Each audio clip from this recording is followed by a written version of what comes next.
The year 2020 commemorates the 100th anniversary of women's right to vote across the United States.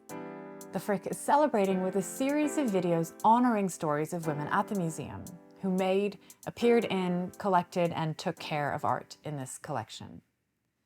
It may be hard to believe that 100 years ago, about half of US citizens were denied the right to vote simply because they were women.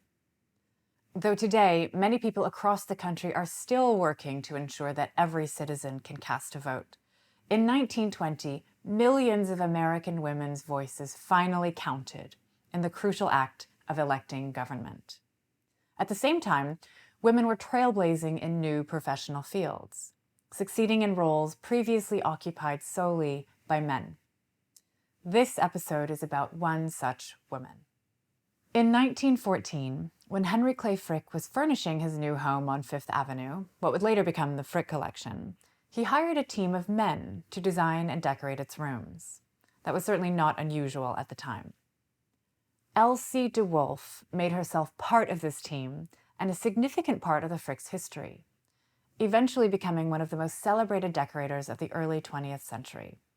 But what's her story? Born in New York City to a well-to-do family, Elsie started out in acting, becoming increasingly interested in stage design. She established herself in interior design with a style that relieved the heaviness of the Victorian age to create spaces of joy and lightness. After her first major commission, a women's social club called the Colony Club, she became one of the most sought-after decorators in the city. Hearing that Frick, one of the richest men in America at the time, was completing his house at 1 East 70th Street, Elsie wrote directly to him with a pitch. "Even one room I should gladly do," she wrote. "I'm especially good at the fitting up and comfort of women's rooms, the intimate little tricks that no mere man, however clever he may be, can ever know." It worked. Frick hired her to decorate 14 rooms on the second and third floors, including Mrs. Frick's boudoir, now called the Boucher Room. Elsie's passion for 18th century French decorative art is one of the forces that shaped Frick's interest in it as a collector.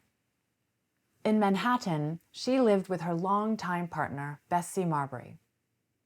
Herself a pioneer in her profession, Bessie was one of the first female theater and literary agents, signing clients like George Bernard Shaw and Oscar Wilde.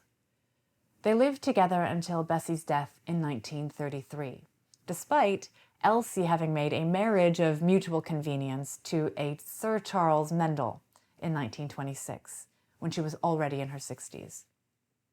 Elsie de Wolfe, renowned decorator and style icon, participated in small ways in the suffragist movement to secure women's right to vote.